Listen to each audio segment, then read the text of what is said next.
শেষ হয়ে যাওয়া বাজারগুলো সমস্ত কিছু অনলাইনে অর্ডার করা হয়েছে, সেগুলো সকালবেলা চলে এসছে। কি কি নেওয়া হয়েছে তোমাদের দেখাই। প্রথমে নেওয়া হয়েছে আলু, মাশরুম, সার্ফ, পনির, জিরে গুঁড়ো, ধনে গুঁড়ো, তেল, একটা কাবলি ছোলার প্যাকেট, একটা এমনি মটরের প্যাকেট, ঘুগনির একটা সস, তারপরে রয়েছে একটা ওডোনিল, একটা ডাবের জলের বোতল, গ্লুকন্ডি, এগুলো আর কি নেওয়া হয়েছে। তো এগুলো এবারে আমার প্যাকেটে ভরা হবে। তার আগে দেখা, এই যে সবজি বাজারও নেওয়া হয়েছে।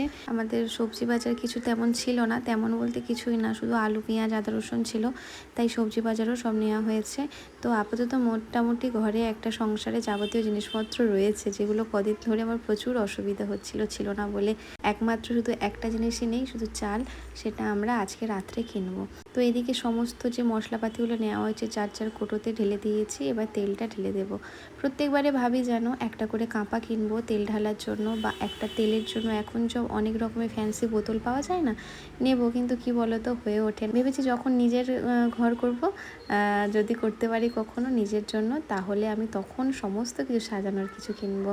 ভাড়া ঘরে না এদিক ওদিক করতে গেলে ভেঙে যাওয়ার ভয় থাকে।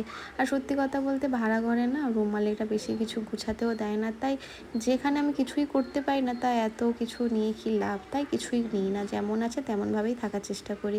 এদিকে সকালবেলা আজকে রান্না বান্না করার আগে মেয়ের খাবারটা বানিয়ে নেব, কারণ আজকে ওরা যাবে দেরি করে একটু, তাই আগে ভাবলাম শ্রেয়াংশীর খাবারটা বানিয়ে নিই।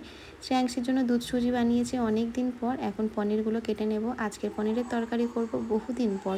আজকের আমি যেভাবে পনিরের তরকারি বানাই শর্টকাটে, সেভাবেই তোমাদের আমি আজকে দেখাবো। তো তার আগে আমার ভিডিওটা কে কোথা থেকে দেখছো অবশ্যই কমেন্ট করে জানাবে। তোমাদের কমেন্টগুলো এলে আমার সত্যি খুব ভালো লাগে, আমি জানতে পারবো যে আমার ভিডিও তোমরা দেখো, কেমন লাগে অবশ্যই জানিও কিন্তু।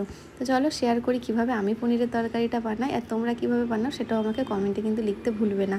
আর যদি কিছু ভুল হয়ে থাকে আমাকে অবশ্যই কমেন্ট করে জানাবে, কিভাবে করলে আরও ভালো খেতে লাগবে। আমি এইভাবে শর্টকাটে বানাই। প্রথমে আমি পনিরগুলোকে ভেজে নিই, তারপর আমি এই যে মিক্সিতে পেস্ট করে নিয়েছি সমস্ত কিছু। এর মধ্যে আদা আছে, আজকে রসুন দিইনি, আদা, পেঁয়াজ, টমেটো আর একটু কাজু বাদাম দিয়েছি, দিয়ে ভালো করে পেস্ট করে নিয়েছি। নিয়ে এবারে কড়াইয়ের মধ্যে একটু জিরে ফোড়ন দিয়েছি, তারপরে মশলার পেস্টটা দিয়ে দিয়েছি। আলুগুলো প্রেশার কুকারে সেদ্ধ করে রেখেছিলাম সেটাও দিয়ে দিয়েছি, কারণ সকালবেলা আমার তাড়াহুড়ো থাকে, তাই আমি আলু সেদ্ধ করে রাখি। এদিকে পনিরগুলোকেও ভেজে নিলাম, ব্যাস জল দিলেই ব্যাস হয়ে গেল রান্না। আর এদিকে ভাতও হয়ে গেছে। আজকের এই পর্যন্ত, আবার পরে আসছি। ভালো থাকবে সবাই, গুড নাইট।